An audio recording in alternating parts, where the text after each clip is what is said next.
Selamat sejahtera, kami pelajar daripada Fakulti Sains Sosial dan Kemanusiaan Universiti Teknologi Malaysia ingin memberi satu pembentangan bagi kursus SHPN 1012 Seksyen 1 Kurikulum Sains dan Matematik yang dibimbing oleh Encik Muhammad Ali bin Ibrahim yang bertajuk Perbandingan Sistem Pendidikan Sains Kimia di Malaysia dan Singapura.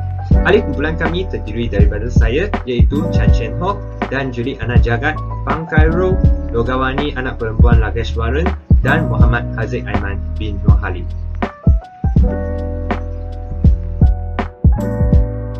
Sekarang saya ingin menerangkan tentang latar belakang kajian tersebut. Perubahan kurikulum perlu dilaksanakan seiras dengan perubahan semasa mengikut kesesuaian pendidik dan pelajar bagi memastikan keberkesanan sistem pendidikan di sesebuah negara. Oleh itu, perbandingan sistem pendidikan di sesebuah negara dengan negara yang lebih maju dan cemerlang dalam bidang pendidikan adalah wajar agar dapat mengubah dan menyusun semula strategi pelaksanaan pengajaran dan pembelajaran. Begitu juga dengan negara kita. Dengan adanya perbandingan yang positif, sistem pendidikan di Malaysia dapat ditambah baik dan diadaptasi mengikut perkembangan semasa. Perbandingan akan dijalankan berdasarkan model kurikulum Tyler yang diperkenalkan oleh Ralph Tyler. Model kurikulum tersebut mempunyai 4 peringkat iaitu objektif, kandungan, cara dan penilaian bagi subjek kimia. Kajian tersebut akan memberi keutamaan kepada perbezaan sistem pendidikan bagi pendidikan kimia iaitu pada peringkat sekolah menengah. Selamat sejahtera, saya akan membentangkan elemen utama dalam kurikulum Taylor iaitu perbezaan objektif kurikulum sains kimia antara Singapura dan Malaysia. Di Malaysia, kurikulum kimia dimulakan pada tingkatan 4 sekolah menengah, tetapi pelajar tingkatan 1 hingga 3 akan menyentuh kandungan kimia dalam kurikulum sains. Objektifnya ialah untuk meletakkan asas yang kukuh bagi pelajar untuk mempelajari pengetahuan kimia asas, menguasai kemahiran kimia asas dan meletakkan asas yang kukuh untuk pendidikan kimia formal atau pendidikan kimia tidak formal pada masa depan dalam bidang sains dan teknologi. Pada tingkatan 4, pendidikan sains akan dibahagikan kepada pendidikan kimia, fizik dan biologi. Semua pelajar aliran sains perlu mengambil pendidikan kimia. Hal ini menjadikan semua pelajar aliran sains boleh mempelajari lebih mendalam mengenali khusus kimia. Jadi, pelajar di Malaysia dapat mempelajari pendidikan kimia dari sudut pandangan ilmuwan dan nilai-nilai tinggi berdasarkan cara menyelesaikan masalah harian dan dapat membuat keputusan yang wajar. Manakala di Singapura, pembelajaran kimia disediakan kepada pelajar aliran sains sejak tingkatan 1 dan tingkatan 2 iaitu sejak sekolah menengah rendah. Kurikulum kimia di Singapura pula berobjektif untuk membina pemahaman ilmu pengetahuan kimia, mengaplikasi kemahiran memproses sains kimia serta membina sikap dan sahsiah pelajar apabila menghadapi bidang saintifik. Singapura mempunyai hasrat untuk mengembangkan kemahiran saintifik dan teknologinya yang bernilai jangka panjang dalam dunia teknologi yang semakin meningkat. Mereka tidak mampu untuk menumpukan sejumlah besar pada bahan fakta yang mungkin hanya mempunyai kaitan jangka pendek dalam dunia teknologi. Hal ini telah menyebabkan Sukatan Kimia di Singapura memberi penekanan yang lebih sedikit pada bahan fakta dan penekanan yang lebih besar pada pemahaman dan aplikasi konsep dan prinsip saintifik. Selamat sejahtera saya ucapkan kepada Cikgu Ali dan rakan-rakan yang menonton. Hari ini saya akan membentangkan perbandingan kandungan kurikulum iaitu 4.1 pedagogi pendidikan dan 4.2 kandungan kurikulum. Yang pertama saya akan memberitahu anda pedagogi kurikulum. Bagi kedua-dua negara Malaysia dan Singapura, pedagogi masing-masing dipandu oleh falsafah kurikulum negara masing-masing. Pedagogi ini bermula dari minat dan objektif pelajar. Minat dan objektif ini adalah penting untuk mengekalkan konsisten minat pelajar terhadap subjek tersebut. Bagi negara Malaysia, ia memberi tumpuan kepada pendidikan sepanjang hayat dan pendidikan kewarganegaraan yang baik, dan percaya bahawa individu mesti menyimpan pengetahuan dan kemahiran yang diperlukan dalam proses pembangunan supaya dapat menyumbang kepada masyarakat dan negara dengan berkesan. Malaysia menekankan supaya pelajar itu berkualiti supaya mereka dapat menyumbang kepada negara dan masyarakat. Bagi negara Singapura pula, mereka lebih fokus kepada student-centered teaching atau arahan berpusatkan pelajar. Arahan berpusat pelajar memberi tumpuan kepada kemahiran dan amalan yang membolehkan pembelajaran sepanjang hayat dan penyelesaian masalah. Negara Singapura ini lebih fokus kepada pelajar tersebut untuk menjadi pelajar yang berkualiti, kerana pelajar yang berkualiti dapat melahirkan pelajar yang berkualiti pada generasi yang akan datang. Seterusnya, saya akan menerangkan kandungan kurikulum bagi kedua-dua buah negara, Malaysia dan Singapura. Bagi negara Malaysia, pada peringkat pendidikan sekolah menengah rendah, kimia hanya sebahagian daripada kursus sains. Pada peringkat pendidikan sekolah menengah tinggi, kimia adalah subjek bebas untuk pelajar sains yang akan terlibat dalam pekerjaan yang berkaitan dengan sains dan teknologi. Ini bermaksud pada tingkatan 1 dan tingkatan 2, pelajar tidak difokuskan kepada subjek kimia itu sendiri. Malah subjek kimia, subjek biologi dan subjek fizik digabungkan menjadi subjek sains. Pada tingkatan 4 dan tingkatan 5, murid-murid akan dibahagikan kepada kelas sains dan kelas sastra.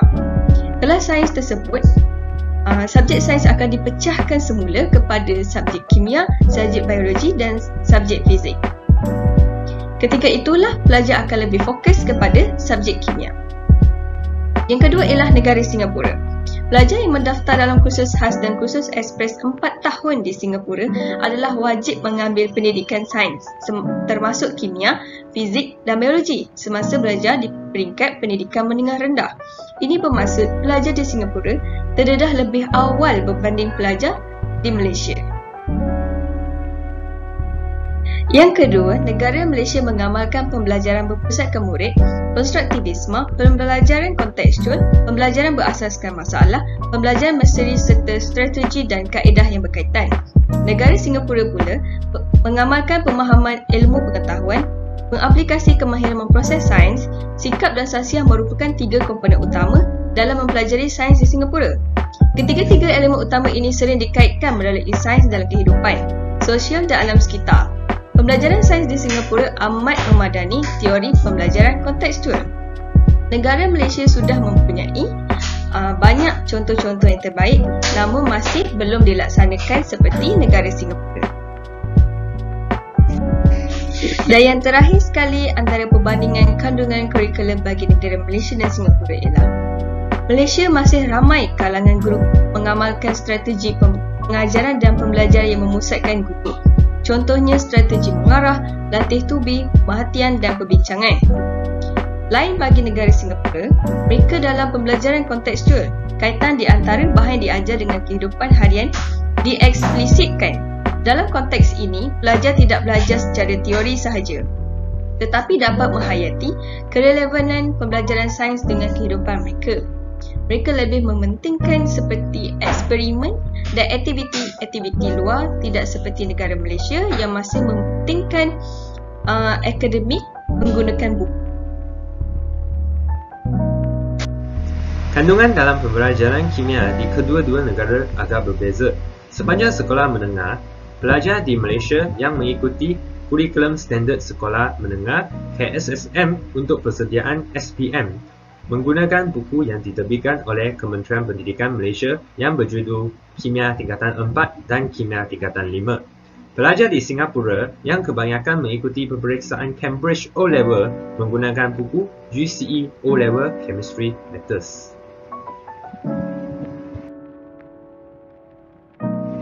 Dalam buku Chemistry Matters, berbagai bahan bantuan seperti infografik, peta konsep, latihan dan ilmu tambahan pada bahagian Chemistry Today dapat dijumpai.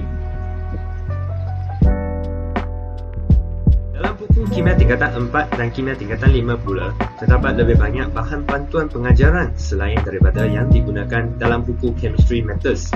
Antara bahan bantuan yang unik dan berguna adalah link topik yang menghubungkaitkan topik yang berkaitan sebagai urang kaji, serta aplikasi augmented reality dan kod QR video yang membenarkan pelajar untuk mengimbas animasi 3 dimensi dan menonton eksperimen daripada internet.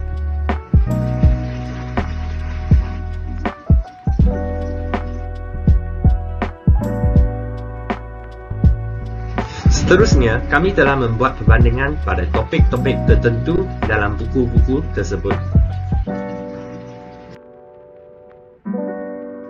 Pertama, kami telah membuat perbandingan pada topik berkenaan jadual berkala unsur.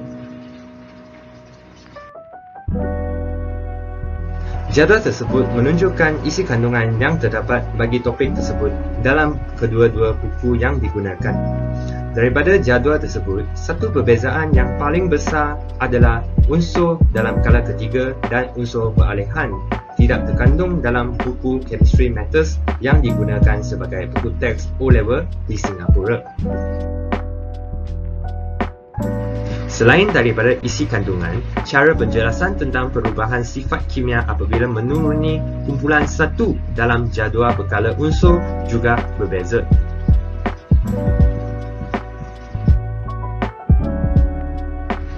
Dalam buku Chemistry Matters, penerangan diberikan dalam bentuk ayat sahaja. Dalam buku kimia tingkatan 4 pula, eksperimen akan digunakan sebagai bantuan pengajaran bagi kefahaman pelajar. Sifat kimia juga dibahagikan dengan teliti, iaitu kereaktifan terhadap air, terhadap oksigen dan terhadap klorin.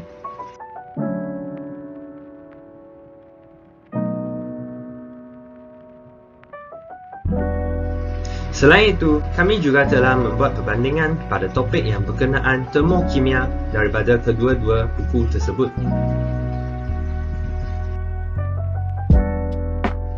Daripada perbandingan yang dijalankan, kami mengesan bahawa buku kimia tingkatan 5 ada memberi penekanan pada jenis haba tindak balas dalam termokimia, iaitu haba pembentakan, haba penyesaran, haba peneutralan dan haba pembakaran serta cara pengiraan bagi haba-haba tersebut. Selain itu, buku kimia tingkatan 5 mempunyai aplikasi tindak balas eksodermik dan endotermik dalam kehidupan harian yang tidak terkandung dalam buku Chemistry Matters. Melalui perbandingan daripada isi kandungan yang dipilih, buku yang digunakan untuk SPM di Malaysia adalah lebih menyeluruh berbanding isi kandungan dalam buku Chemistry Matters yang digunakan untuk Cambridge O-Level di Singapura bagi topik-topik tertentu. Selamat sejahtera. Hari ini saya akan membentangkan perbezaan penilaian mengikut sistem pendidikan di negara Malaysia dan juga di Singapura. Untuk bermula, kita akan berbincang tentang sistem pendidikan di Singapura dahulu. Seperti di Malaysia, di Singapura, sekolah rendah adalah selama 6 tahun.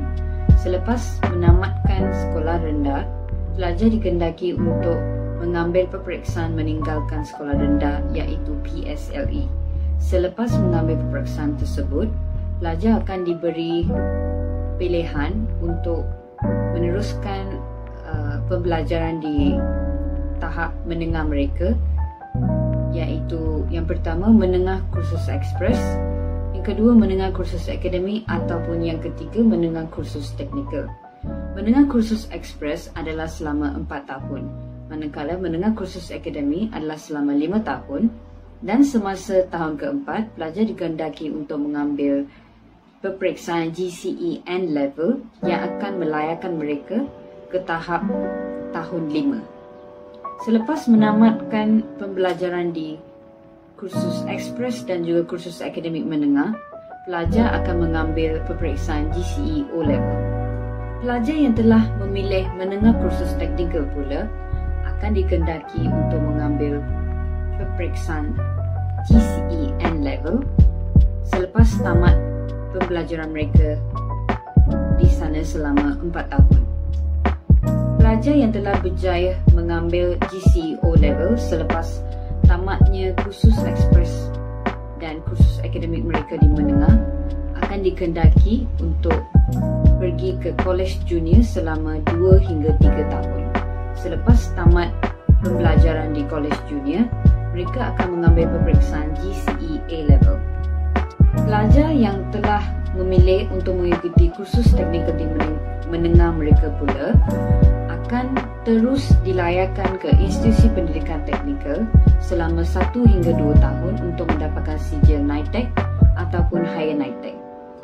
Seterusnya, pelajar yang berjaya menduduki peperiksaan GCE A-Level selepas Kolej Junior dan juga pelajar dari institusi pendidikan teknikal yang berjaya mendapat sijil NITEC ataupun Higher NITEC akan memasuki politeknik untuk kursus diploma selama 3 tahun.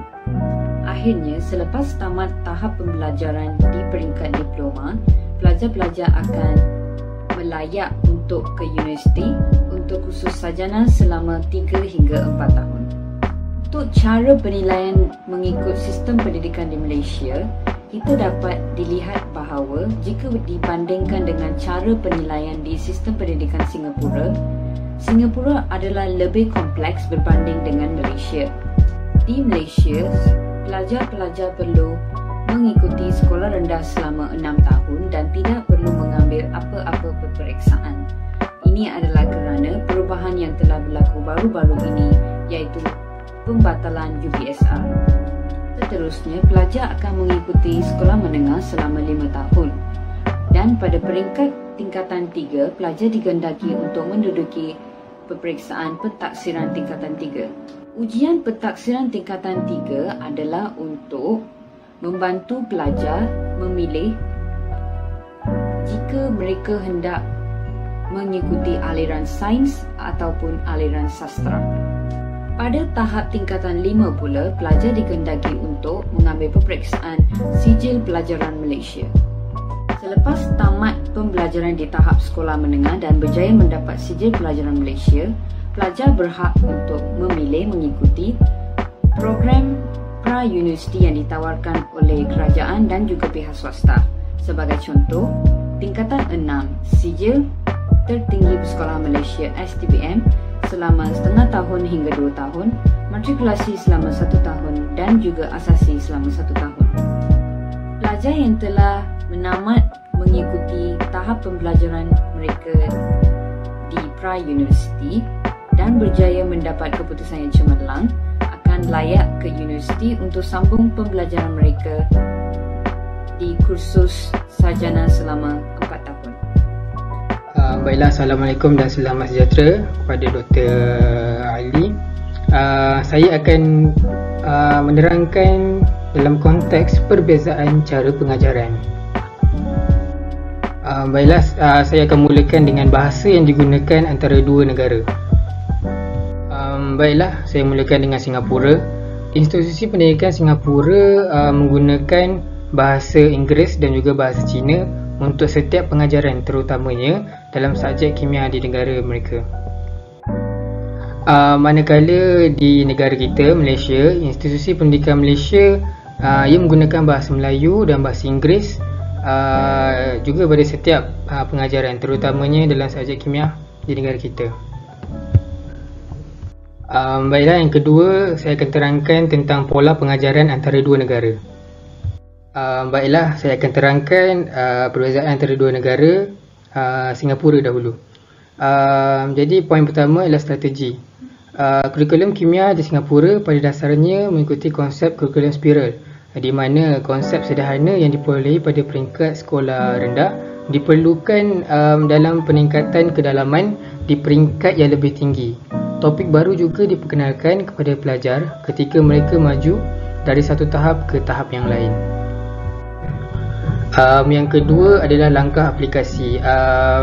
Negara Singapura mereka mementingkan kemahiran untuk mengaplikasikannya semasa latihan di makmal.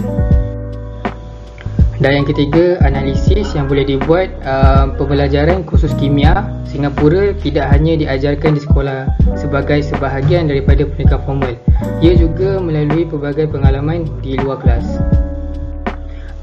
Konklusi yang boleh dibuat dari negara Singapura, mereka menyebarkan konsep kimia melalui program televisyen pendidikan dan ilmiah, dan sekolah akan menganjurkan pelbagai aktiviti kimia luar kelas yang mengguna dan menarik seperti ceramah, lawatan industri, permainan kimia untuk menyampaikan konsep dan maklumat kimia di halayak ramai. Dan seterusnya kita akan terangkan negara Malaysia. Baiklah, strategi pengajaran dan pembelajaran subjek kimia. Ia berpusatkan guru seperti memberi latihan soalan kimia dan membuat perbincangan di dalam konteks pengajaran kimia itu sendiri. Secara ringkasnya, Malaysia mengutamakan ulang kaji dan membuat latihan untuk mencapai kecemerlangan. Yang kedua, langkah aplikasi. Malaysia lebih berpusatkan guru iaitu pelajar hanya mendengar dan menyalin nota kimia dari papan hitam. Walaupun negara Malaysia telah melaksanakan elemen KEBAT iaitu kemahiran berfikir aras tinggi dari tahun 2014 dan mengadakan pembelajaran berasaskan projek, tapi penilaian yang dibuat masih mengutamakan peperiksaan secara lisan dan bertulis sahaja. Dan yang ketiga, analisis.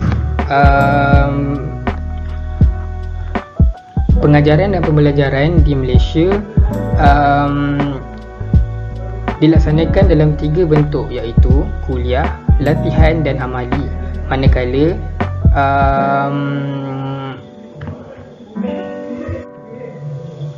Manakala pembelajaran kursus kimia Singapura tidak hanya diajarkan di sekolah sebagai sebahagian daripada pendidikan formal.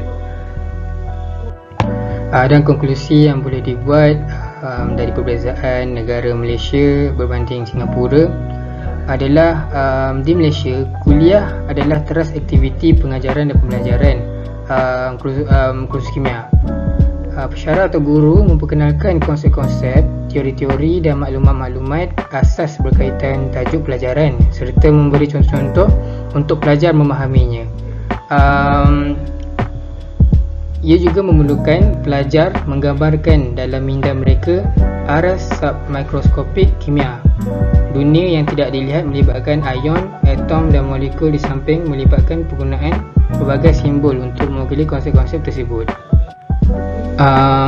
Pelajar akan lebih cenderung untuk menghafal apa sahaja yang dipelajari tanpa memahami konsep-konsep terlebih dahulu.